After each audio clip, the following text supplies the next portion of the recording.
ஆடவர் உலகம் வேட்டியில் உதயம். உதயம் வேட்டிகள் ஷர்ட்டுகள்.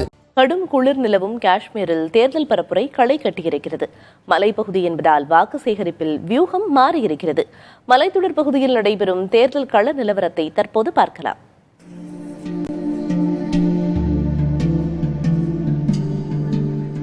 காஷ்மீர் பகுதியானது இமயமலைக்கும் பீர் பஞ்சால் மலைத்தொடருக்கும் இடையே இருக்கும் பள்ளத்தாக்குதான். இங்கு பெரிய நகரமாக இருப்பது ஸ்ரீநகர்தான். உறைபனி, தால் ஏரி, ஆப்பிள், குங்குமப்பூ, மலை முகடுகளை உரசி தழுவும் மேகம் என இயற்கை எழில் கொஞ்சம் குளுமையான காஷ்மீரில் அரசியல் களம் சூடு பிடித்துள்ளது. சிறப்பு அந்தஸ்து வழங்கிய சட்டப்பிரிவு 370 நீக்கிய பின் முதல் முறையாக நடைபெறும் நாடாளுமன்ற மக்களவைத் தேர்தலுக்கான பரப்புரை களை கட்டியுள்ளது. ஆனால் மற்ற மாநிலங்களைப் போல் இல்லாமல் வாக்கு சேகரிப்பில் பெரும் சிக்கல் உள்ளது. மலைப்பகுதி என்பதால் அனைவரும் ஒன்று கூட்டுவது சாத்தியமில்லாத ஒன்றாக இருக்கிறது. இதனால் கிராமங்கள் தோறும் செல்லும் அரசியல் கட்சியினர் அங்கு 50 to 100 நபர்கள் அளவில் மக்கள் திரண்டிருந்தால் வாகனத்தை விட்டு இறங்கி உரையாடுகின்றனர். அவர்களுடன் கை குலுக்கிவிட்டு அடுத்த கிராமத்துக்கு வாக்கு சேகரிக்க செல்கின்றனர்.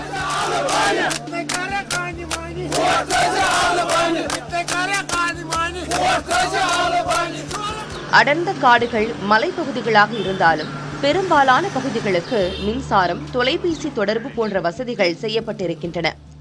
அனைத்து பகுதிகளிலும் ராணுவத்தினரின் பாதுகாப்பு வெளிப்படையாகவே மக்கள் உணரும் வகையில் தெரிகிறது.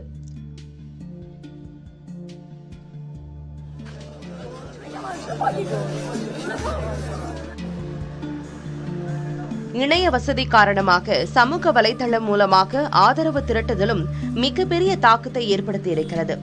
கட்சிகளின் முயற்சி, பரப்புரை உத்திகள், அரசின் கட்டமைப்பிற்கான முயற்சிகள், ராணுவத்தின் பாதுகாப்பு ஏற்பாடுகள் என அனைத்தும் சேர்ந்து மக்களை வாக்குச்சாவடிக்கு கொண்டுவர உதவி செய்யுமா என்பதை பொறுத்திருந்து பார்க்கலாம். புதிய தலைமுறைக்காக காஷ்மீரிலிருந்து ஒளிப்பதிவாளர் கிருஷ்ணாவுடன் செய்தியாளர் தமிழினியன்.